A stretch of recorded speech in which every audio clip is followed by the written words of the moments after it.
Everybody. Welcome to the third season of Did You Know? I have a guest I'm going to introduce in just a minute. But first of all, I just want to say thank you for tuning in. And again, please send in your questions. I encourage, even if they're not on the topic we have today, like and hit the notification. So even if it's not today's Facebook Live, but we put out alerts or anything else, you get those notifications and you stay connected to the sheriff's office. I have enjoyed the last 2 years of connecting with you on Facebook Live and hearing from you. And I look forward to it's a new year. It's 2022. It is going to be a great year. I'm determined. It's going to be a great. I know together we are going to do some great things, and I look forward to everything that comes. And so I'm going to introduce my guest today. I have Under Sheriff Jeff Clark. A little bit about Jeff Clark.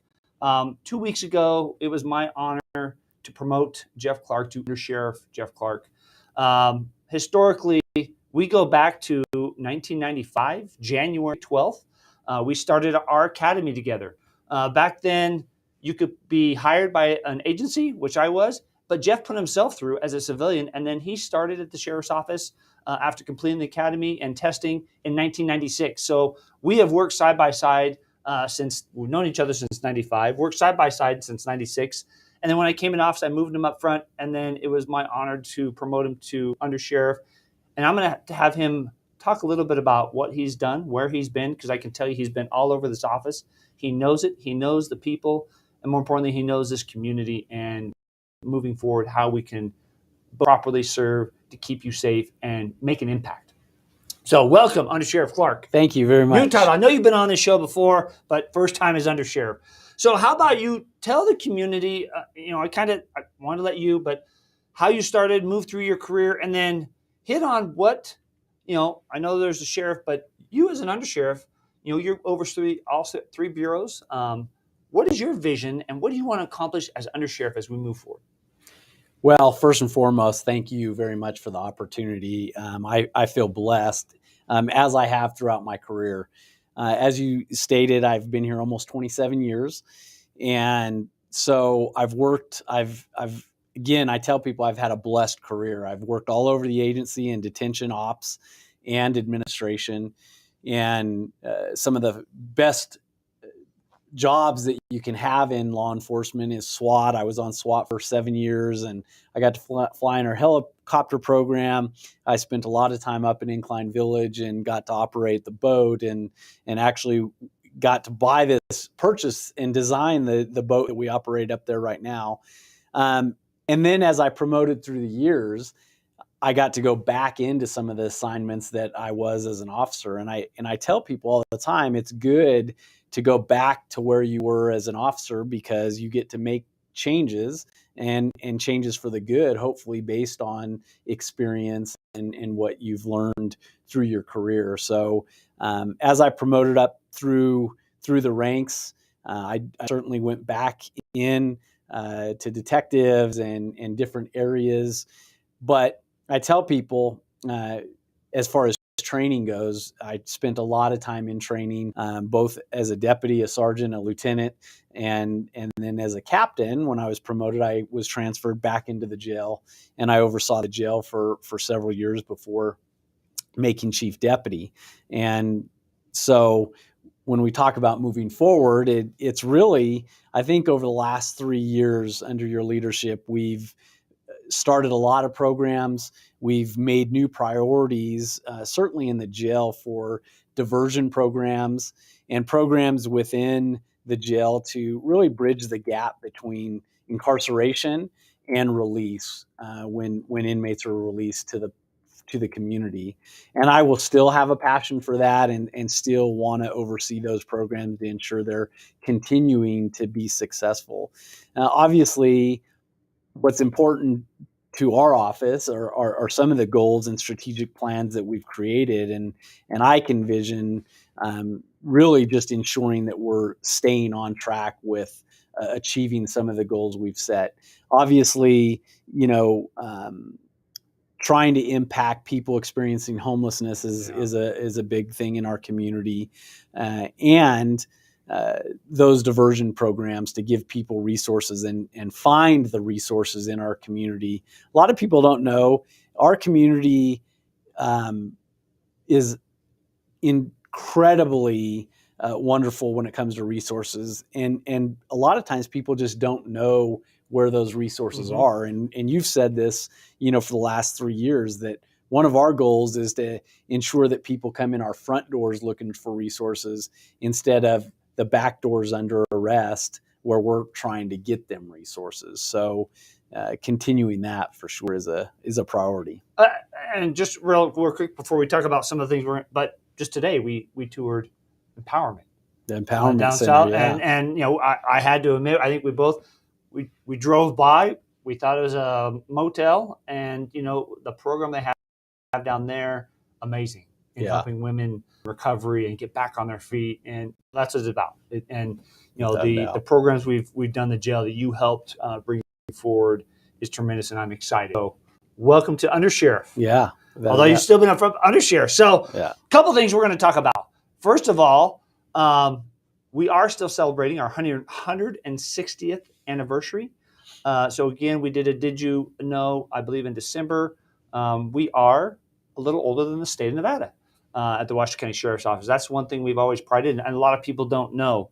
Another thing, January 31st, next Monday, for all of you that have come up to the Sheriff's Office since July of last year, for records, for permits, for civil, for filing an online front desk report, we've had to divert you from the Sheriff's Office at 911 Par Boulevard to our training center across the highway at the training center.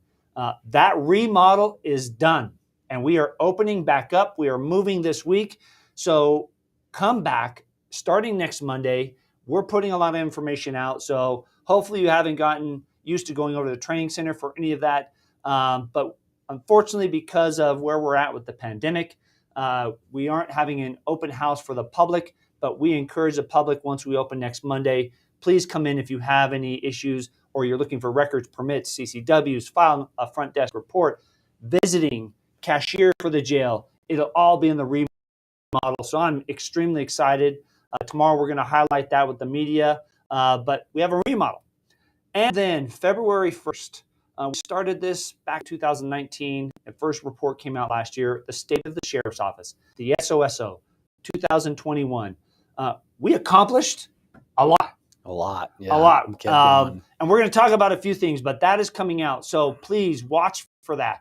I know we just had we've been in meetings and meeting with people in the community, and they've asked, hey, what were your goals? Or they may have known. Talk about them in a minute. How did you do? The State of the Sheriff's Office is going to tell this community what all of the members of the Sheriff's Office did. And I can tell you they did a phenomenal job.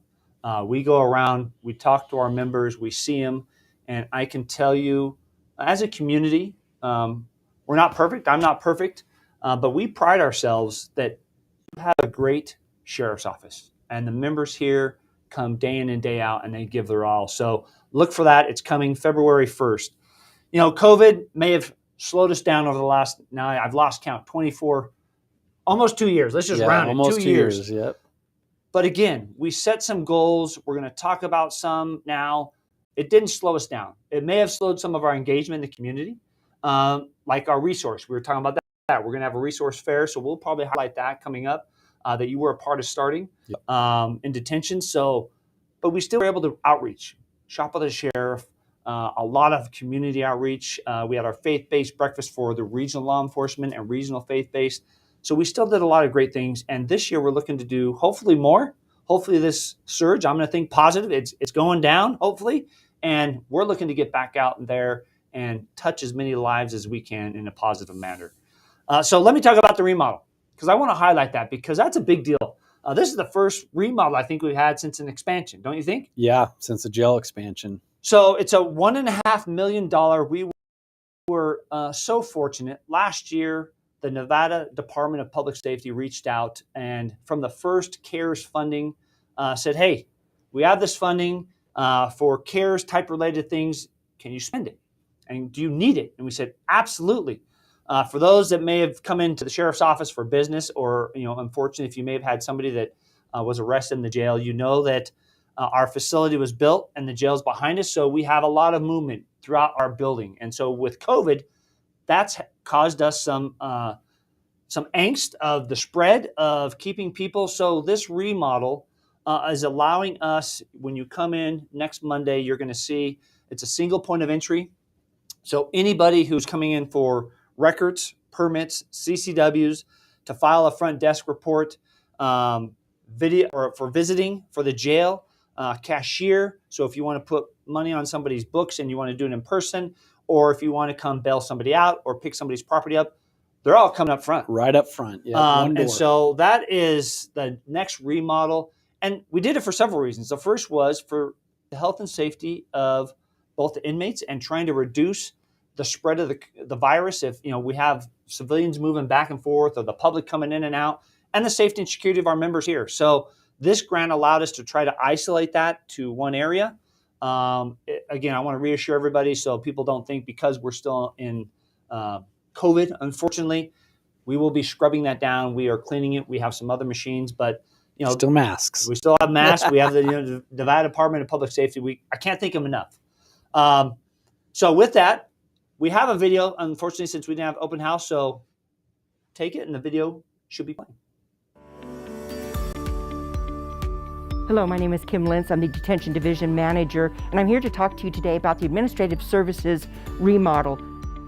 This will be the new entrance to the facility, and you'll come in here. And over here will be the new cashier and visiting area. Of course, if you're here to post bail, bond, pick up any property, you can do that 24 hours a day. We ask that you come in during business hours.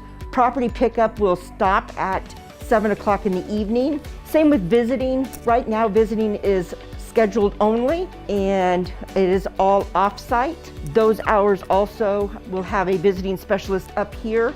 The new kiosks will be coming in here. They will be by appointment only.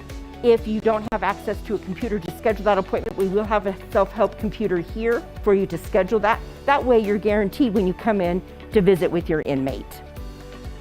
Hi, I'm Shannon Hardy, the Division Manager for Administrative Services. This will be your records and permits. You have civil here, and then field services over here.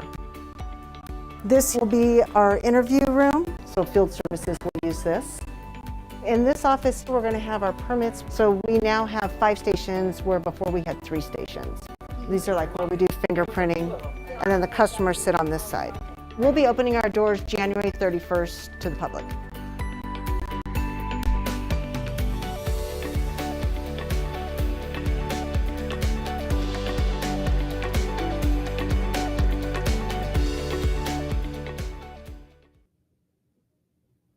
Hopefully you enjoyed that video. So that is the first phase. So Undersheriff, this is a phase project. So Yes, phase it 1 is. was the front, moving everybody up front. So it's a single point.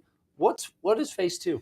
So phase 2, and again, when we talk about these remodel programs, we're trying to become more efficient, not only for the community, but for our staff, and really locate services that is ease of the user.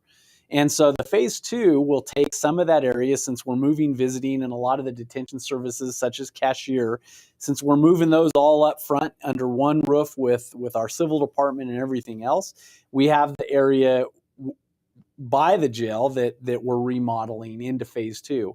A lot of areas that are affected by the remodel, such as finance and payroll and grants and those type offices, have been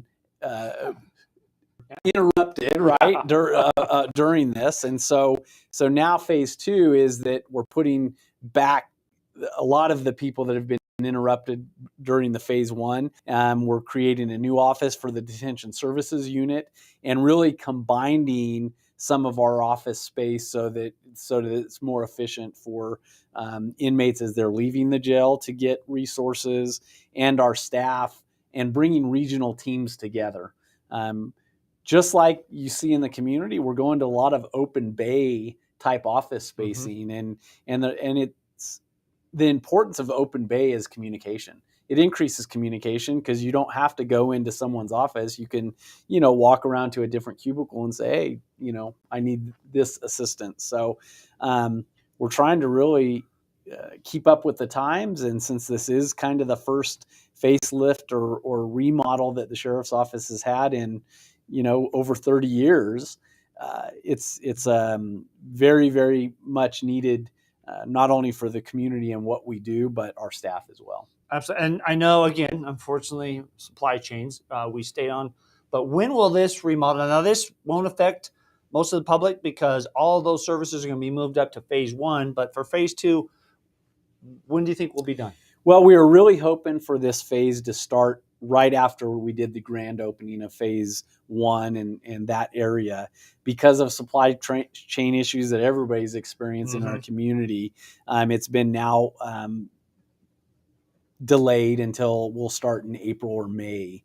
So all the dust is not will settle enough to get started again, and then we will surely let the community know how the project's going and do another opening of the next phase. Well, I look forward to it. So again, if you're coming up to the sheriff's office starting next Monday, come back to the sheriff's office for permits, CCWs, any civil. You want to file a front desk report.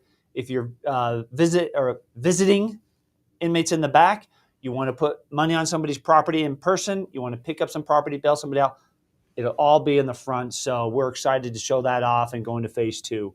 So with that, let's talk about the state of the sheriff's office. So that's something we've done over the years, and we brought back last year because it's important. Yeah. And we always hear it, right, when we're going out in communities, what are you guys doing? Because a lot of times we've grown as an agency. We're going in so many different directions. People don't really know everything that we do. Well, I think it's important because in this day and age, with what we're facing across the nation, that it's creating untrust, right? There's a lot of untrust in law enforcement. And so the reason that we brought back the SO is, for one, to be more transparent with the community. Yep. So really answering some of those questions so they don't have to sit back and wonder how much force did we use, or what our demographics were, or how many people are booked into the facility. What are those funds being used for? So it's really to increase transparency. And again, I give it to our community engagement staff. I mean, they have done a incredible job on this. And it really reminds me of that SO that we had back in the 90s, where it was a publication.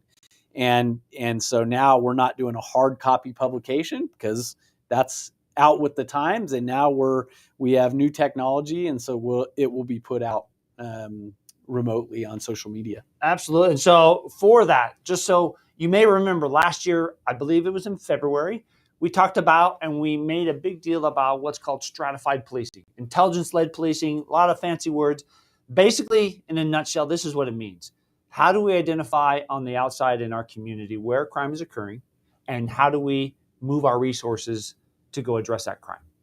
And we set 2 goals last year because it was a new thing. And so I'm going to hit some of those stats. We have preliminary numbers, but February 1st, you will have the full report. It's going to be on our webpage. If you don't know how to find it, call the sheriff's office and ask them, I want a link, and we can send you a link if you have email to that, and you can see the state of the sheriff's office. But we set 2 goals, and those were, when it comes to intelligence-led policing, of identifying vehicle burglaries and residential burglaries. And we set a goal of 15% reduction. Now, before we give those numbers, right, we knew a couple things for the community to know. One is we had a pandemic one year. So that threw our numbers off, because the first year in 2020, we were all, for a while locked down, figuring out what's going on, trying to keep our families safe. So it did have an effect on crime. And then the year before that, we had a new reporting system for the federal government. So we knew we're in a new phase of reporting, but I have great, again, about the men and women of the sheriff's office and everything they did. So let's talk about that. So how we identify stratified, and both the undersheriff and I they have a weekly meeting, but we go on a monthly meeting of a debrief. We had 19 crime patterns. So what does that mean?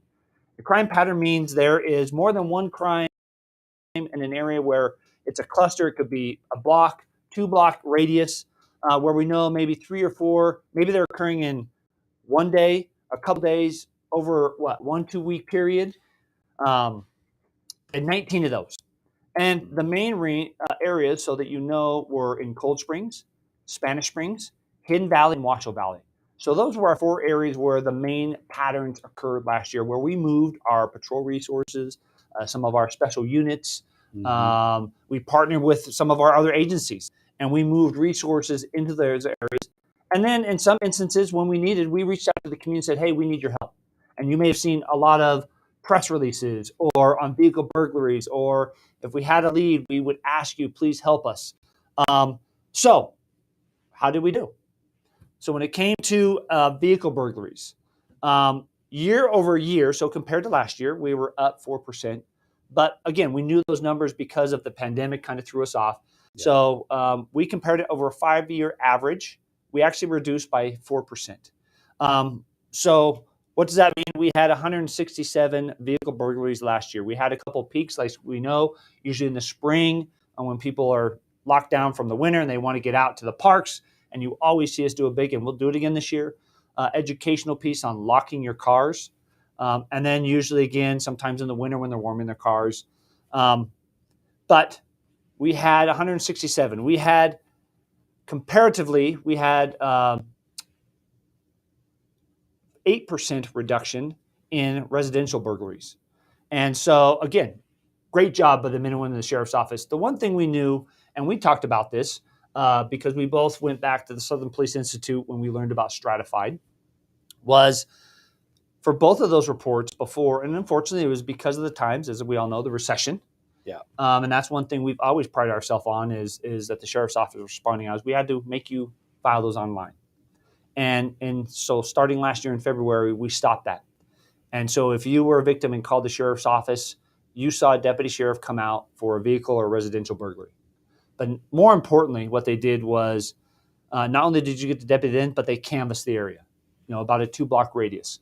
And yes, we knew this was going to probably increase. And I always give the example. This was about mid-year last year when we were in. We went to a vehicle burglary in the morning when somebody came out, and that's typically when we see it. They come out after night to get ready to go to work. They had their car broken into. They called 911. After we did the canvass, we ended up with 8 other vehicle burglary victims. Off one call. Off one call. So the benefit was we don't know if those 8 would have called, but now we know there was a bigger problem out there. And we've always encouraged, and we talk about it in our meetings, right? We always want to encourage, if you're a victim, you need to let us know, even if it's just change.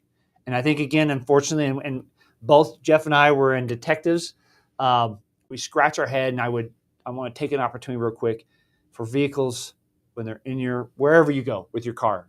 If it's not in your garage, lock the doors. Lock the doors. And this is a prime example of, and you talked about evidence-based policing, but we're really trying to steer more towards data-driven, right? And so we have to pay attention to what are we doing that we can impact crime. And so you talked about the numbers, like last year there was 132 residential burglaries. The year before there was 140. So it doesn't seem like a big difference. But when you're talking about an 8% decrease, we have to be able to answer why were we successful, and what can we do to make that number go down further. And so by the fact that our deputies were knocking on doors and really eliciting more reports, right? We were able to take that data and analyze it more. So it's going to help us in the years moving forward. The other thing that I look forward to seeing in the years to come is trying to bring on a statistician. We're not perfect in our data right now because it's changing all the time. We've dealt with a pandemic and stuff, and so we're trying to figure out the best way to collect all the data that we have. And so we're really trying in the next year to bring on a statistician that can really focus the data that we are collecting, and then that also helps us get the data out to our community. And that's the most important, because we know, right? We always hear when we're out in the community, I know you always ask. And so that's why we want to provide it. Where is crime occurring? So those were the 4 areas, at least for these 2 crimes. So that's going to be in the SOSO. So we've looked for, and our next goals for next year when it comes to outside is we're going to stay with vehicle burglaries because that was in the middle of all of our crimes. But to kind of get all of our patrol, they had not a full year. So this isn't a full year because we started in February, so we're not in February yet, but another year of really getting familiar with it and seeing how we can really affect it.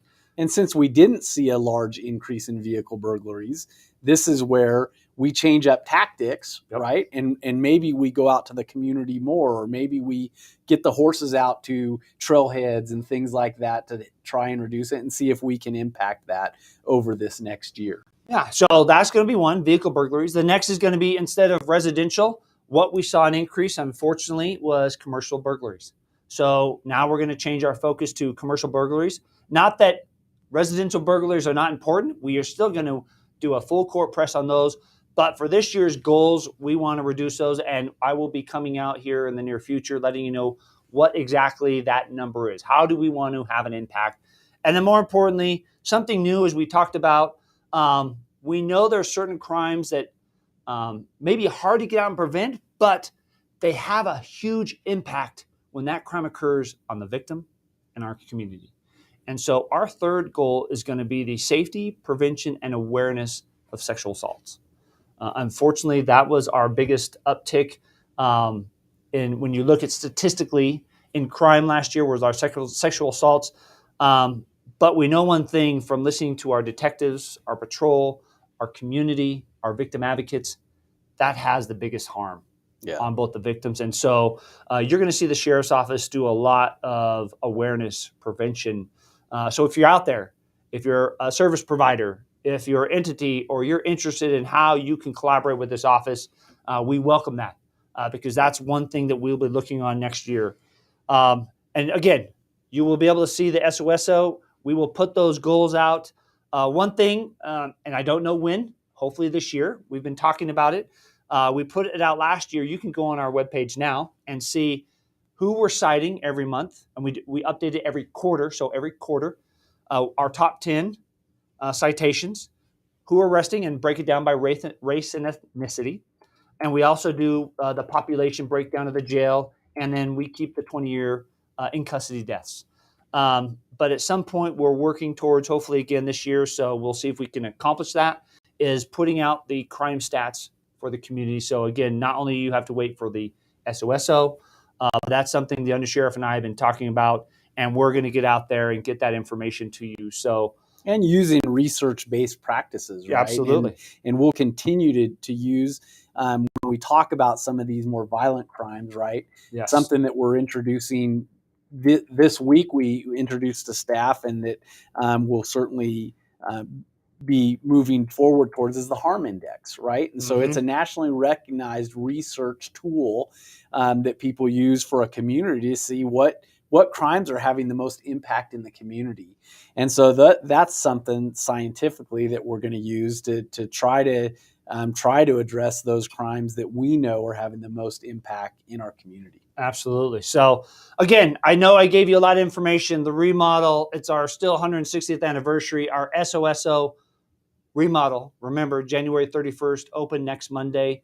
The SOSO, February 1st, online. If you can't access it or you don't know how to find it, call us. We'll give you the link electronically.